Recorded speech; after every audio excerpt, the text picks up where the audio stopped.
Hey, I'm Serenity and this is my channel. We are joined today by Ginger and Nova. Today's video is a little different. We're going to be talking about how I shattered my ankle and caused a $180,000 injury and recovery. It's also the reason why I've been gone so much since like July. The uploads have been kind of weird. It's because of this. So I have, and my iPad's plugged in, so bear with me. I have all my diary notes on this with dates and everything. We're going to talk about what a Trimalleolar fracture is, how I recovered from it, the surgery, therapy, everything. Before we go further, I do want to put trigger warnings because I'm going to be talking a lot about blood clots, fractures, surgery, needles, recovery, pain meds, really strong ones such as Oxy and Percocets. So if any of that will trigger you, I wouldn't watch this. And you may be thinking, but you're talking about your foot. My feet are not cute. I'm sorry, they're not. So it's not even good foot content. I'm sorry. So before we hop into it, grab a drink. I have my Phantom of the Opera cocoa and some water. A blankie. This one is Halloween themed, but I love it. And get cozy because it's going to be a long one. Let's go. It was Wednesday, July 5th, 2023 at about 8 in the morning. The night before, I was making those Taylor Swift sweatshirts that I think are still up on this channel. I'm having a background glitch issue with this channel. A lot of my videos just disappeared. That's besides the point. So it was around 8 a.m. to 8:15 and my mom was knocking at our front door. So the thing about our front door at my old place where this happened is it wouldn't open from the front, like the key wouldn't turn correctly. So we always had to open the front door or go through the side kitchen door to get into the house. But she had forgotten her badge for work and she worked out of school. So she needed to come back and grab the badge, but she was in a rush. She was already running late. So she's knocking on the door,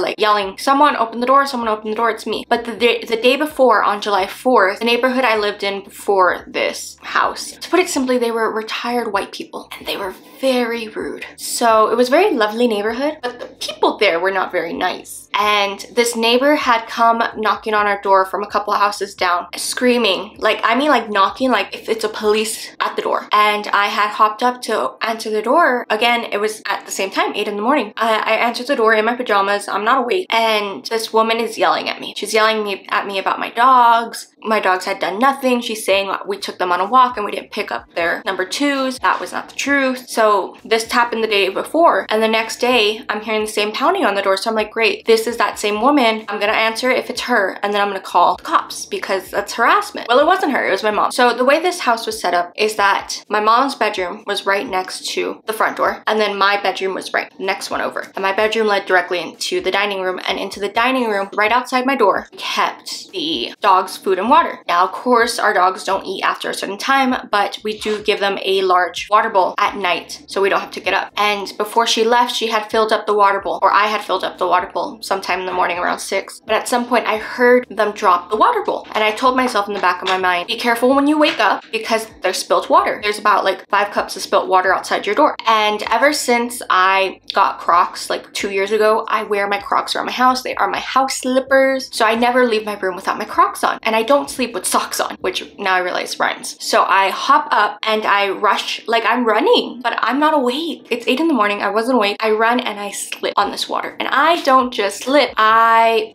kaput. Now I have a picture, I think, of one of my dogs sleeping near the water bowls. So I'll put that right here so you can get a visual. And I tried to catch myself on the wall. Like there's like a little stuck out wall right there. I tried to catch myself. I couldn't. So I fell. And if you've ever seen RuPaul's Drag Race or a drag death drop, that's how I fell. But instead of falling on my back, like on my behind, I fell on my side, on my left side. And I actually banged my head against the floor grate and landed, like hit my shoulder. I heard a pop. I heard a pretty loud pop. I knew immediately something was broken. And still my mom is outside the door. I let out a yell and my brother, I mean, in reality, he should have been the one to open the door, not me. He's trying to figure out, does he open the door? Does he help me up? So he lets my mom in. I cannot get up off the floor. I can't pull myself up. So I start crawling to my room and I start crying. Something about me is I have a really high pain tolerance, but I wasn't crying because I was in pain. I've broken bones. I've gave myself a 2nd-degree burn. I've broken my other ankle. I was crying because I saw my future dripping down the drain. I was supposed to fly out to Boston, Massachusetts 2 weeks later to go to orientation at a UMB where I now attend school and find an apartment, sign a lease, and then move out in August. like a month or so from then. And I was crying because I was like, great, this is just another thing. At this point,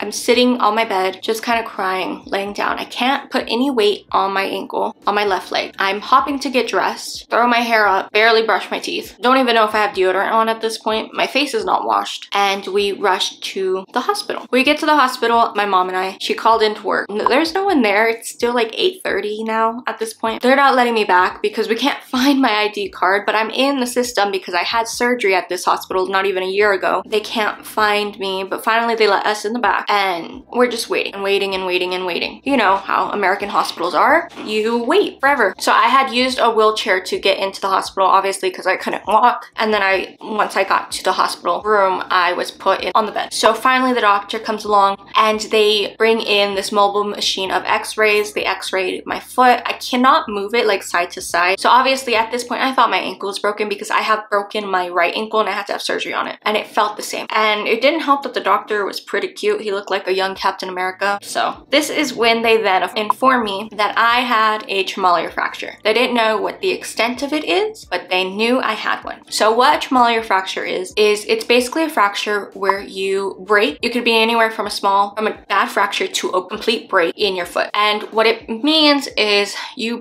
technically you broke the inside of your ankle, the fibia area, your ankle, and then either the back or the front bone. It's completely broken. So tri obviously means 3, a tri-fracture. That's all I knew at this point. They tell me I have to follow up with an orthopedic. My ankle is wrapped. I'm given crutches to walk on, which by the way, I am super fast on crutches. Like, don't mess with me. I'm very good on those things. Throughout this whole process, the doctor kept asking if I wanted pain meds. So before we had left, my mom gave me some pill for pain and I was fine. Like, it didn't hurt unless I was moving, which sounds crazy, but it didn't hurt unless I was physically moving around. I had put no pressure on it, nothing at all. So they were just in shock that I wasn't in pain. Come to find out later on that she had given me an ibuprofen 800, but they were just shocked by my pain tolerance. Even then, an ibuprofen 800 is usually not what's given for this injury. It's usually an Oxycontin. So I was sent home to rest, strict bed rest, until my follow-up with my orthopedic. So then on Saturday, July 8th, my foot really begins to itch and it starts to swell on the inner right side of my foot. And up to this point, I had only been sleeping all day. Then Tuesday, July 11th rolls around and it's finally time for my appointment with my orthopedic. Like I mentioned, I had surgery on my other ankle. I had it in May of 2020 during the pandemic. So I was going to the doctor that did that surgery. You know, that surgery was pretty successful. I chose him and he was also in network with the hospital I had gone to. So my splint was cut off and this is when I discovered I had something called fracture blisters. Fracture blisters are extremely painful and it explains why throughout that whole time, anytime I would stand up, it felt like there was fire burning in my foot. I would mentally have to prepare myself to stand up before I could go use the restroom. So what a fracture blister is it is a 3% chance that you develop one. I developed 2. It's basically where the broken bone is too close to the skin that the bruise has no place to go, so the blood starts to blister on the outside, creating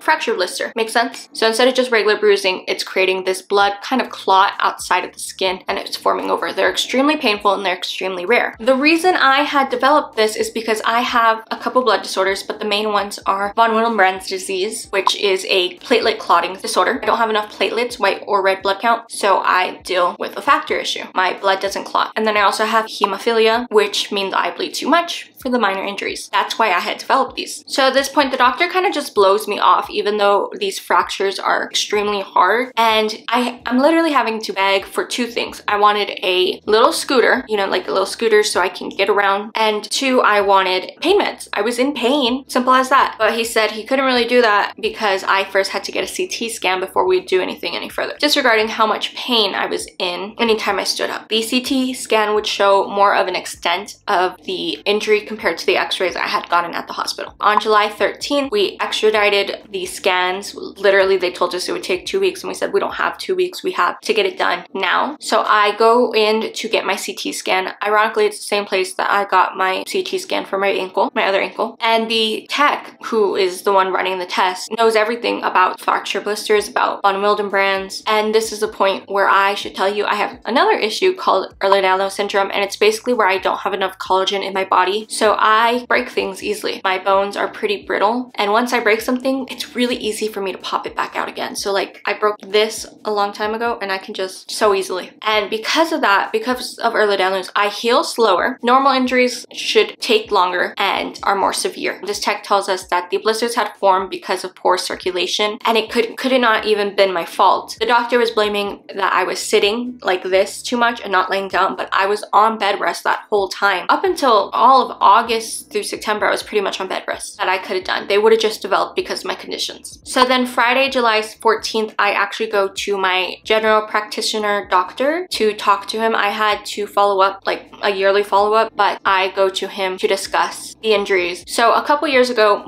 also during the pandemic, I accidentally gave myself a second-degree burn, and I went to my doctor, this same doctor, and he sent me to the burn unit at the Children's Hospital because at that time I was only 17. This doctor has always been someone that's like in my corner, like always looking out for my health. So he told me directly, he saw the wound. We don't unwrap my leg at all throughout this so far. He just told me that I need to get down to the wound care unit at one of the hospitals, a different hospital and a different branch of hospitals than the orthopedic I was dealing with and the hospital ER I went to. And he wrote out like a whole notepad. So they get me in as quickly as they can. So July 17th is my follow-up appointment for my CT scan with the orthopedic. And at this point, this is where it gets fun. After looking at the scans and how severe they are, he tells me that we're just gonna put you in a cast and you'll be fine. And we'll talk in 4 to 8 weeks and then it should be healed. Now here's the thing. One, I was pretty delusional. I thought I could still move to Boston. There was no way. There was no way. Like right now, it's December. You're watching this, it's January. I'm still not moving there until July because I'm still not released from my surgeon. They're like keeping me in a bubble. Two, if you haven't gathered it by now, a trimalleolar fracture is extremely severe. You broke your foot in 3 places. I had broken my foot in 4 places. I had the one more extreme. So basically, from the CT scan, we paid to get like the scanner's notes, whatever you want to call it, the text notes to see what he said. And he said, well, one, I broke it in 4 places.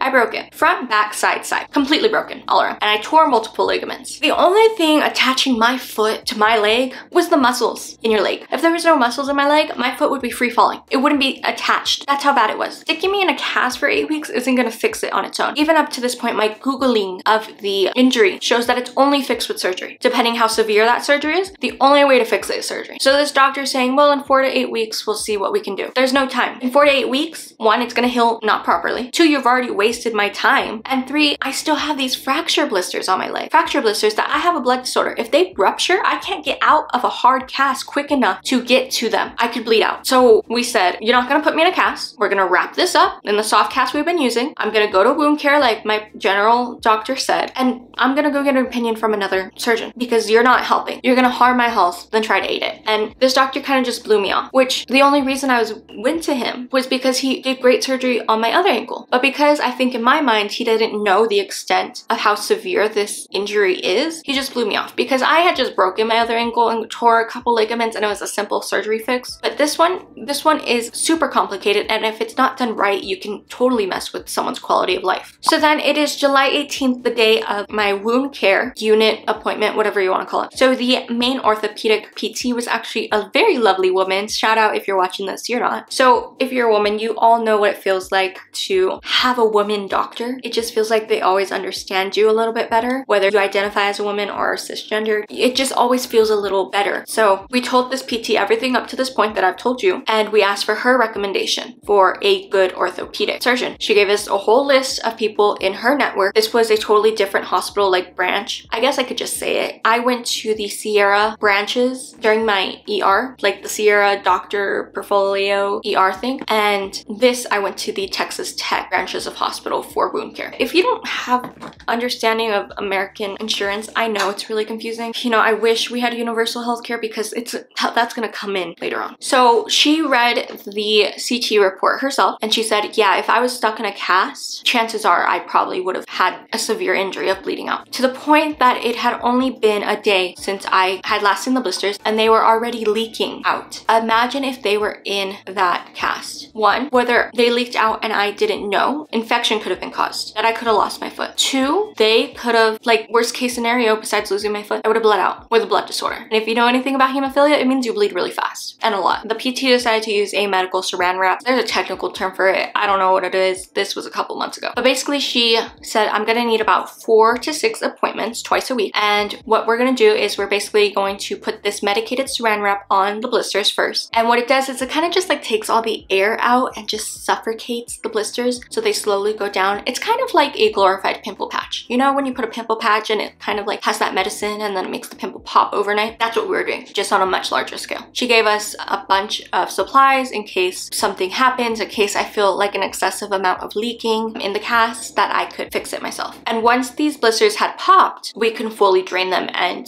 you know, do some fixing. I don't know what the word is, like some pretty cleanup, like clean around the edges, cut the extra skin that developed, that sort of stuff. So we leave with the list of the recommendations of ortho surgeons, and at this point I have everything I need. I have the CT scan, I have an MRI scan, an X-ray scan, like they did all of it when I went in for that appointment. I just need to find a good surgeon, have him read the results, and schedule surgery. But it is almost 2 weeks after the initial injury. With this injury, you need to move as fast as possible. Now, I couldn't go into surgery until these blisters were gone, at the very least. So no matter if that first surgeon worked out or not, I still would have waited for the blisters to go away. So it is July 19th, and the blisters had actually popped overnight, which is a good thing. However, I woke up the next morning to my leg being really bloody. The blood is not real blood in these blisters. It's more of like pus blood, I guess. Again, not to put it to a pimple again, but that kind of like pussy blood that comes out of a pimple, but it's more water than blood. That's what had come out. Honestly, I had thought my dog had peed on me in my sleep when I woke up, because, you know, sometimes that happens when you have old dogs that are 12 years old. But I had felt something wet in the middle of the night and it felt like a water balloon had popped. So using the medical supplies given to me, my mother and I carefully unwrapped my leg. We didn't take the saran wrap off because the very next day, my second wound care appointment, and it looked like all the liquid that was going to come out had come out. So we just kind of cleaned up around this injury, and then we rewrapped my leg. And it also explained why my heel was hurting so much. So throughout this, the heel, like my foot heel, hurt so much because I was elevating it so much that the pressure of my leg would be on my heel. So I was in severe pain from that. The splint I was in was spoiled with blood, but I would still be in it up until my surgery. And throughout that day, I just felt like the blister slowly drained. It was July 20th, my second wound care appointment. So the blisters had popped, obviously. So the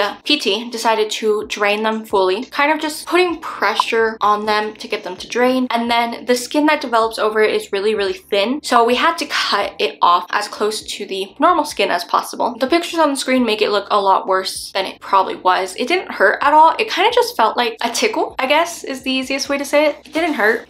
But it looks a lot more painful than it was. The blisters in themselves were painful, but this process wasn't. My leg had gone from looking like 2 grapes were on it to 2 pieces of Canadian bacon were on it. And the PT told me that those will scar exactly how it looks. Like 2 pieces of Canadian bacon on my ankle. Yeah. Flash forward to my third wound care appointment on July 25th. My skin started to wrinkle, which is a good thing. Once your skin starts to wrinkle on the injured area, it means that healthy growth is now developing. So that is what they're looking for. I was released, and since the wound didn't need constant care, the injury was pretty much taken care of, and the normal bruising around my foot was developing, I was given the okay to go ahead and get surgery now. And something that's kind of gross is your toes start to smell like cheese. So we got to clean my toes out because obviously my foot hadn't been washed in 3 weeks. You know, my leg hair was long and my foot wasn't being washed because it couldn't be. I couldn't take the cast off in the shower. On July 26th, the next day, I had severe leg pain in the middle of the night. So I unwrapped my ankle and it was only red, and it could have been because I was resting my ankle on my desk editing a video, which was like one of the last videos I edited before surgery. So I left my leg unwrapped completely for a couple hours while I laid in bed just to like get the blood kind of moving. I wasn't standing up or anything. I was literally laying down. At this point, I had ordered an elevation pillow. I actually ordered it on Amazon Prime Day. So when was that? Like July 11th or 12th? Best elevation pillow ever. The only thing I would qualm with is that I wish it was wide enough that I could fit both my legs up,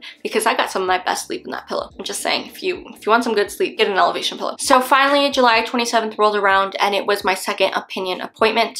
said that 10 times fast. When I initially called this doctor, they said they couldn't get me in until mid-August, but they were able to squeeze me in because of the severity of the injury. So we got more x-rays done because at this point it had been a couple weeks since the initial injury, and I saw the nurse practitioner. They filed me under the nurse practitioner to get me in earlier, but I was still seeing the doctor. The nurse practitioner just got like all the information, and then the doctor came in real quick. So I told her my issues, von Willebrand, how I would need factor VIII, which is a blood clotting drug I have to take anytime I have a severe bleed, especially before surgery, and about the other doctor. Then my new doctor came in and he said, yeah, we need to schedule surgery ASAP. Your foot is already healing and it's not healing right, so we're probably gonna have to re-break it to fix it, which, I mean, sounds about right. It had been almost 3 weeks at this point, and this is an injury that you need to get surgery quickly. But luckily for me, Ehlers-Danlos slows the healing down, so the break that they would have to re-break wasn't so severe. So they saw my leg, they took a picture of the leg, ordered medications I would need for after my surgery, ordered the medications I would need for the surgery, such as factor VIII. They told me, would I rather go to the children's hospital where I had my last ankle surgery done, even though I was 20 at this point, I can still have that option, or do I want to go to the hospital next to it, which literally the children's hospital and the adult hospital are the same, like this. They just have separate like units, or am I okay with that? And I said I was okay with the adult hospital. I trust the hospital ecosystem as a whole, I guess, because I've had surgeries at that hospital, just like the children's wing before. So after 4 hours, I was almost scheduled for surgery. They said they'll call me later that day and they'll tell me when surgery is, but they're gonna move it as ASAP as possible. Then I got sent to the casting room, and you should have seen this lady. I mean, girl, if you're watching this, if HIPAA laws didn't exist, she was wrapping my leg. Oh, it was so well wrapped. It was nice and tight. Oh, queen behavior. It was done like this, queen behavior. She knew what she was doing. It was wrapped with like an undersock, so the splint was really like stable. Finally, I'd never had this undersock, and if you've ever broken anything, they put like a sock on you, but it's a hole on both ends, so when they, after the fluff, they fold the sock over to keep the fluff in place. Oh, it was great. She even said I wasn't going to get a hard cast because I was gonna have surgery hopefully the next week, and putting this injury in a hard cast would potentially cause more issues, especially because I had such a swollen foot that it could cut off circulation. Like, everyone here was just so knowledgeable at this office that I had just wish I had done it sooner, because they knew, everyone in that office knew what they were doing, from the woman who wrapped the injuries to the doctor to the nurse practitioner, even to the people at the front desk. So then it was July 31st, the last day of July. I actually had orientation for UMass Boston. I would have flown out for this injury, but obviously that didn't happen. So the orientation was from 6 a.m. to 1 p.m. my time over Zoom. So while we were doing that, we were actually moving houses. You heard that right. I was on orientation and my mom and brother were moving all the furniture and everything houses because we had to move. Our lease was up and we had to move. So I was on my laptop and everything around me was being moved. Then at 3 p.m. we were called into the hospital actually to pre-register, something they didn't tell us we had to do. And they rolled me around the hospital in a wheelchair, getting like vitals, medication, all that, telling me where the surgery would happen. And I needed to be the second patient to arrive at around 9 a.m. And the surgery would then start at around 11 a.m. Because it seemed like it could be complicated, they wanted to get me in early. I also gave blood and a urine pregnancy test before leaving. We finished moving. I unpacked a couple of things like my clothes, set up my bed, and then I went to bed before the next day. And then it was finally surgery day, August 1st. Oof. Day that's gonna go down in history for me. So at one point during this ordeal before surgery, I had woken up in the middle of the night with a panic attack because this injury is not that reported on. Everyone who has it, the average person who gets a traumatic fracture is over 65, and it usually happens from like some senior home injury. I decided it'd be a great idea to go on TikTok and type it up. I watched like 2 or 3 videos, and one of the ladies on there had fallen at a concert, and she was in her 20s. Her recovery was horrible, and the biggest fear in all my research before this, and I didn't ask my doctor, I should have asked my doctor, was typically, depending how severe the injury is and how bad it needs to be corrected, they will put a metal cage outside of your leg. This injury can create up to 1 to 3 surgeries needed to fix it in succession over 1 to 2 months. I was told I wouldn't know for sure how many I needed up until they were in my leg. I was crying in the middle of the night, and looking back on it, I really wish I had recorded this because I could show that Serenity that honestly was having a mental breakdown in the middle of the night, that it was going to be okay. My biggest fear was getting that metal outside of my foot because the scars would be bigger and my dogs would not be allowed around me until the second surgery, because if that metal is knocked, I could be potentially injuring myself further. So it was finally the day of the surgery. Good morning. It is surgery day. You can hear my brother in the background. It is 8 something.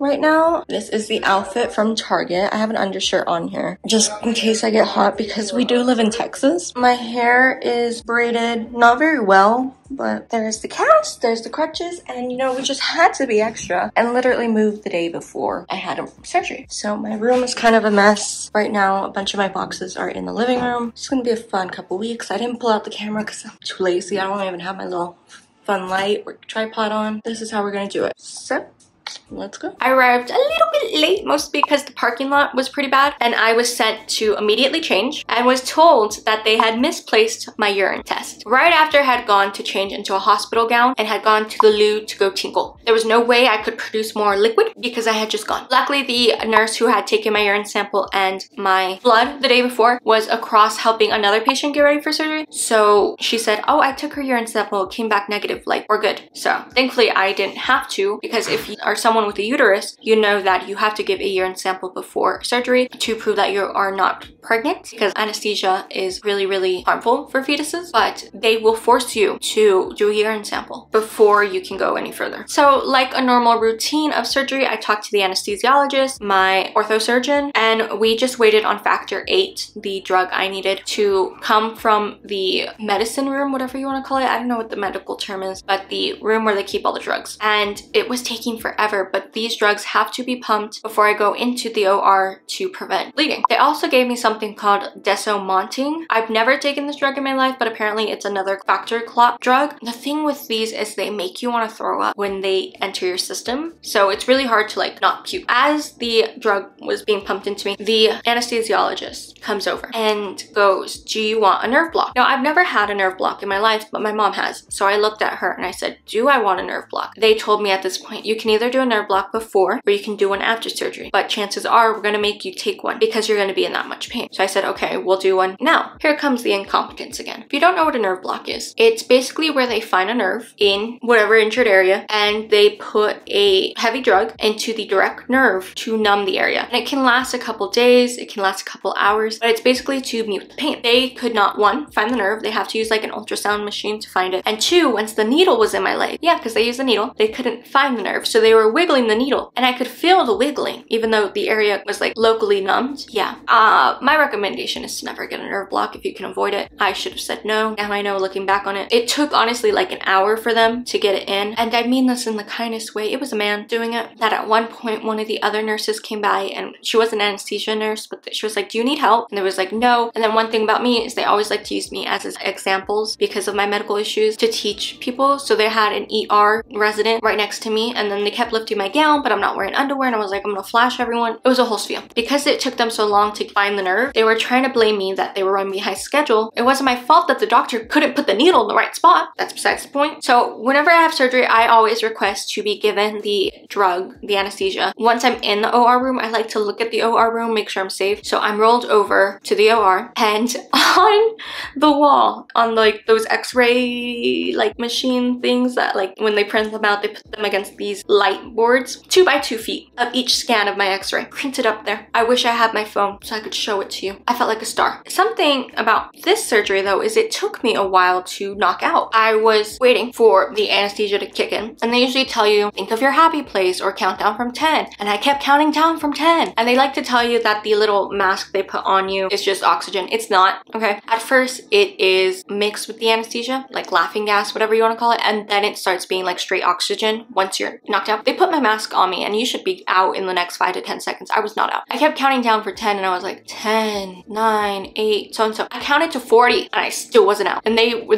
getting frustrated because I wasn't knocking out yet. I was frustrated because I'm like, I'm supposed to be taking a good nap right now. I couldn't. Finally, I knocked out. I always wake up from anesthesia hearing first. You usually hear everything around you before you open your eyes. So I was hearing what's going on around me. And all I remember is that I was in a lot of pain, probably a 9 out of 10, which is pretty high for me. That I asked for more pain medicines and the nurse actually gave me fentanyl, which fentanyl can be administered as a pain drug under aid from professionals. and it did nothing. It wasn't working. And I was just constantly in and out for like 30 more minutes. I then went home and kind of fell asleep. I was obviously on these drugs. It is currently like 3 o'clock. I got home maybe 10 minutes ago, and I feel like I was ran over by a goddamn truck. They decided to give me a nerve block. Well, I decided to get one after they kind of pressured me on. And I really don't think I should have. I woke up, ate a croissant, and then threw up in the middle of the night in a box from moving. I just threw up. I think the mixing of the factor 8 and the other drug they gave me for clotting just didn't mix well, and I have never taken that combination in my life. I was just so delirious and in pain that I dry heaved a little bit longer and then fell asleep again. Between August 2nd through August 5th were some of my darkest days of my life. The post-surgery pain has to be some of the worst pain I've ever felt in my life. And I know at this point I'm only 21, but it's still some of the worst pain. In the first 24 hours, I had cried 4 times from pain. I don't cry. And it's not like, because I'm so macho, it takes a lot for me to cry. And I cried 4 times. I cried myself to sleep on multiple occasions from pain. One of the main reasons I say not to get a nerve block is because I did not know, again, it was all up in the air. I didn't know if they were going to need to cut both sides of my leg. They did not end up needing to do the cage, and it actually was a really quick surgery, like an hour and a half. I didn't know if they were going to have to cut both sides of my leg, especially because of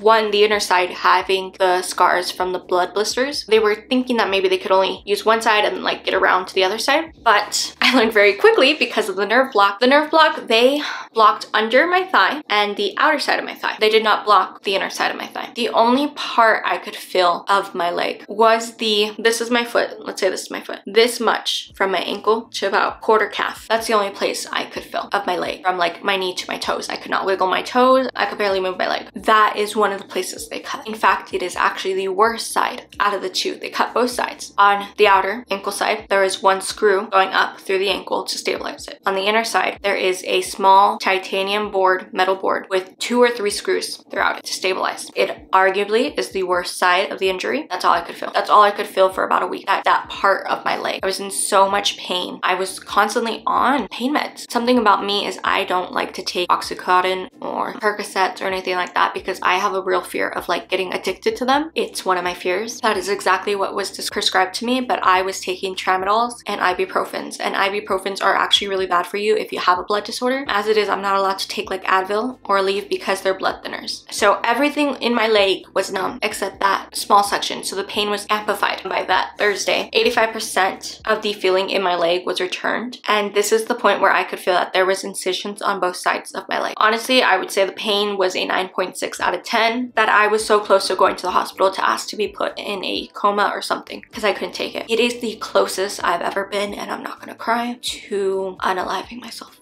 When I say it was a really dark time in my life, I really do mean it, but I'm gonna get through. But at this point, all I could feel was the metal in my leg, that I had gotten to the point where I'm like, you're gonna be in pain. The pain meds are not working. They're numbing the pain, but it's not getting rid of the pain. That I just need to find a position on my leg, of course, was elevated. I just need to find a position that I can stay in that causes the least amount of pain. At one point, I was like kind of like this, kind of off like this, and it just felt like a hammer constantly to my foot. I could not lay my leg on either side. I could not lay like this or like this. I could only lay it slightly tilted. And at this point, I had not slept on like my side or my stomach in months. It honestly felt exactly like what it was, that they had cut open my leg and shoved a piece of metal in it and closed it. That is the pain I felt. I just was constantly trying to get in a position where my upper body was comfortable, and I just knew like my lower leg wouldn't be comfortable, and that's okay. And for the first couple of days, I was counting down the days until I could take my next dose of medication, which proves how much of a dark time it was for me. And at some point, unknowingly, I started taking Percocet, something I never wanted to do, but that's how severe the pain was. So my first shower, you're allowed to shower 48 hours after, I think maybe it was 72, was extremely frustrating. Up until this point, I had been wrapping my leg in a trash bag because those like leg covered things for showers, it wouldn't fit over the cast. I was in a booth with a soft cast underneath, but I actually fell trying to get into the shower. I would roll my little rolly desk chair to the bathroom, which is right there, and then I wouldn't turn the shower on until I was in the shower. But this was a new shower, obviously, and the shower is more of a tub, so there was really no place for me to put my leg. I used to wash my hair before the injury 2 to 3 times a week, and I would shower every day. I'm someone who loves a good shower, okay? Maybe it's the Pisces placements. I love a good shower. At this point, I was showering maybe twice a week in general. Just getting into the shower was such a hard task. Any any little activity was so much energy. Crutches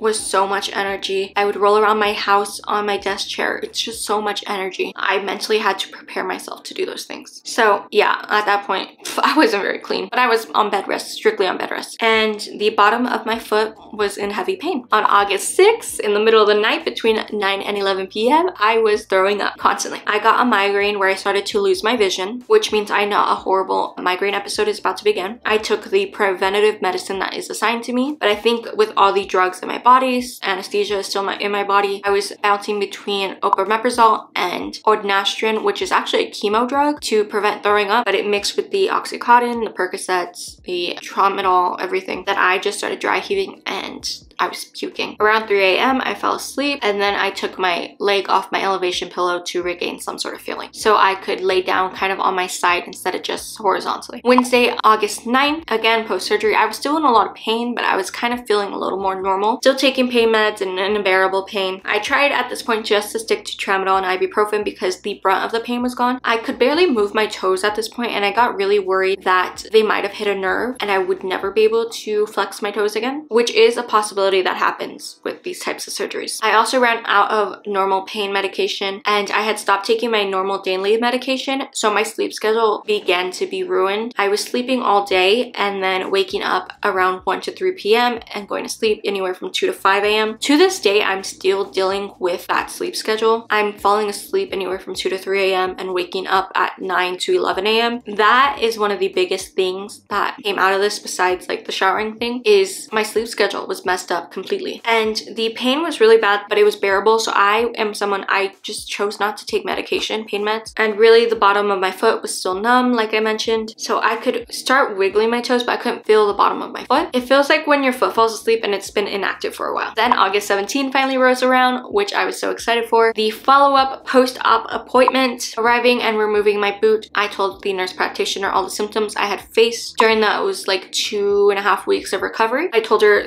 during recovery I was dealing with extreme constipation, sleep deprivation, extreme pain, throwing up, and overall it was just terrible. I then got my referrals for physical therapy, and I was told I couldn't walk for 4 more weeks before the next follow-up, before I'm told how long I am going to be off walking. They got x-rays of my foot to make sure it is healing correctly from the surgery, and my stitches were removed and steri stitches were put on. It was routine. I got a few medical scripts. They gave me naproxen instead of oxycontin and Percocet, which I still had pretty full bottles of, but that is their preferred drug. And really, getting your stitches out, it felt like plucking a nose hair for all 28 stitches. I had 28 stitches in total, and they had ran out of the numbing agent they usually put, but it was okay. It didn't really hurt. They then tested a range of motion, so leaning my foot inward caused it to be really shaky. Keep in mind, I hadn't walked on that leg, so this leg, the left leg, became really thin, and my right leg became pure muscle. So I lost a lot of weight in my leg. I lost about 10 pounds in my leg. I was finally allowed to shower without a boot or any covering. I just need to keep a sock on at all times unless I was showering, and once the steri stitches fell out, I was okay. Just to wash the area with damp washcloth and some soap because I'm still dealing with a difficult area. And I could finally shave. My leg hairs were out of control at this point. There was so much dry skin at this point that honestly, no one ever tells you when you injure something like that, you're gonna need like a budget for pedicures for a year to finally get your foot to look normal again. There's so much dry skin. Like I was shedding like a snake. On August 20th, I showered a body shower and shaved my leg outside of the shower. At this point, I also decided I need to get a shower stool. And before the surgery, I was actually using Nair on my upper thigh to like get the hair off because I obviously couldn't shave. And I started shaving in the shower sitting on a stool. I could only pull like the razor every 2-3 inches because the leg hair was like 3-4 inches long. I'm not even kidding. You would think leg hair just stops growing at a certain point, but it doesn't. It literally took about 30 minutes to shave just like my calf. At this point, there was also a lot of ingrown hairs because of the soft cast. Luckily now that is gone. And the dead skin was getting trapped between the leg hairs, so shaving actually was helping getting that dead skin off. From shaving, I was also able to see the discoloration from my ankles. To this day, about the left half of my foot is still pretty dark compared to the right half from discoloration from the surgery and everything. And for weeks on end, I would cover my foot in lotion and Vaseline to help bring moisture back into it. The lotion would begin to flake off, so I had to come in with the big guns of Vaseline to like really get her moisturized and ready and hydrated again. On October 8th, I started walking without my crutches. It just felt right. You know, the scariest part was having to learn how to walk again. It's not something someone prepares you for, but I started walking in the boot. And if you've ever been in a foot boot, you kind of walk like this.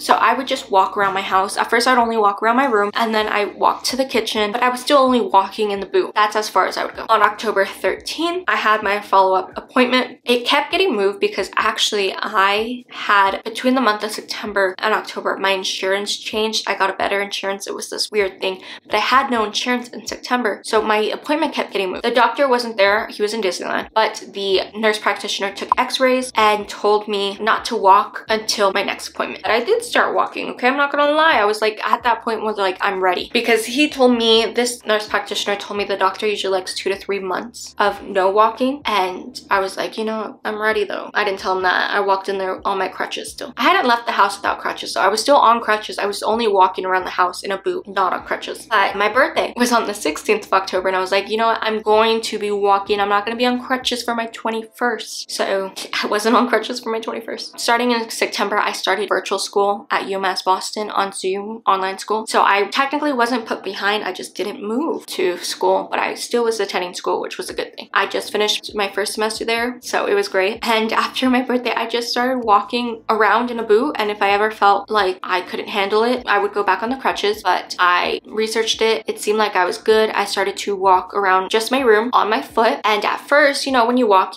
and you go like this. You walk on your toes, or you hit your heel and then like that.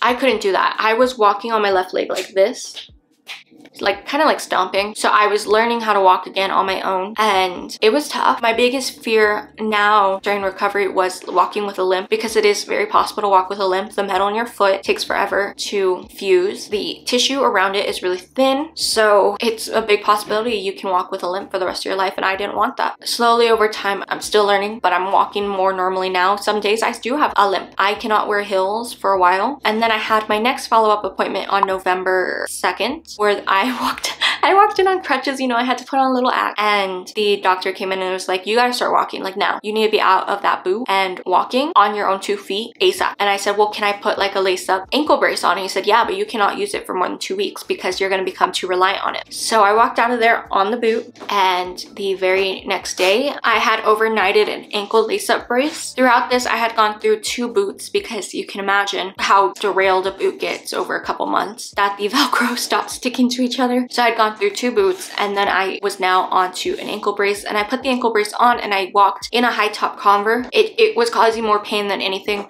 I used the brace once, and I said, you know, I'm just gonna wear like high top Converse to get that extra support and lace it up nice and tight. That worked. So since then, I can now wear kind of normal shoes. I've worn loafers, and what I started walking around the house in, I'm sorry they're really dirty, is my Uggs, just to have that support. So those were actually the first shoe I ever put on, and my foot was still swollen, but I wear them around the house. They are like my new house Crocs. I then started physical therapy. I've got a long way to go. They're basically trying to teach me how to ride a bike, balance on one foot, which is really important. That's something I don't have, to build up the muscle when I do a squat, not to turn my legs inwards, that sort of thing. Learn how to balance in squats, and most importantly, balance on uneven ground. There is a possibility that later in my life I will have to go in to get the screws in my leg tightened, but the metal will stay in there unless it's causing severe problems. There still is a really long road to recovery. I was told at my last follow-up appointment that I will not be released until February, like full release, because there's just so much more to get through. I am in like the rehab process, learning how to properly walk again and trust my leg. I can't walk very fast. I can't walk for extended periods of time. I can walk maybe a mile over a course of a day, but I'm still learning. My left leg is still a lot thinner than my right leg, and I'm learning to build the balance up again. It has been a really tough process. I think the most important thing though is I've learned my mental strength. Over all my bed rest, I got into like 7 different hyperfixations because there was nothing for me to do, and I thought I would like be reading, but no, I was watching YouTube videos. I got into the Do You Know Them podcast and into F1, and you know, my family would take me to go see movies just to get out of the house, because at the movies now they have recliner chairs, and it was always great because we could sit in the handicap spots because obviously I was on crutches. The hardest thing now is learning how to walk downstairs and on uneven ground and eventually in heels or in shoes that have some sort of heel. Going downstairs, I'm going like 1 foot, then 1 foot next, and not like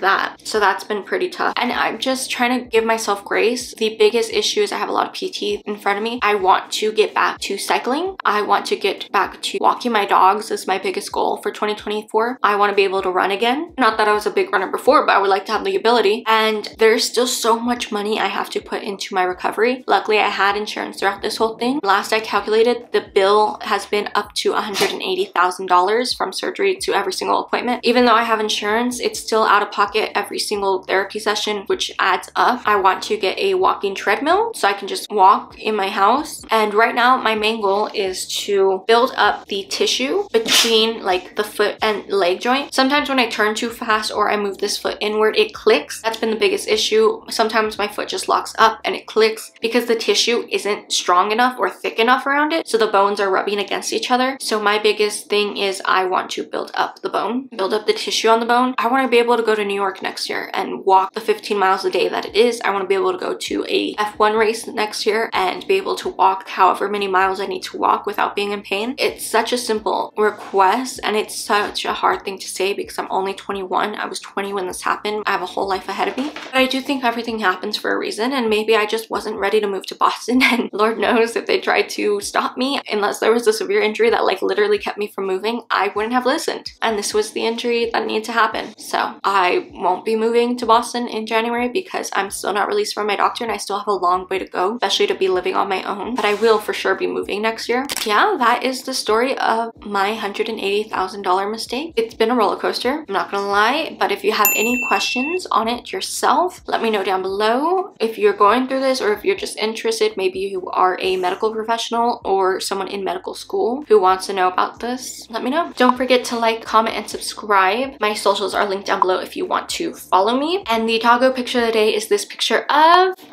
Nova. It's always Nova because like I adore Nova. All right, love you, mean kisses, don't do things stupid, and I'll see y'all next time. Bye. I know you told your friend you're not okay, and tell me what's wrong and why you never said you felt that way.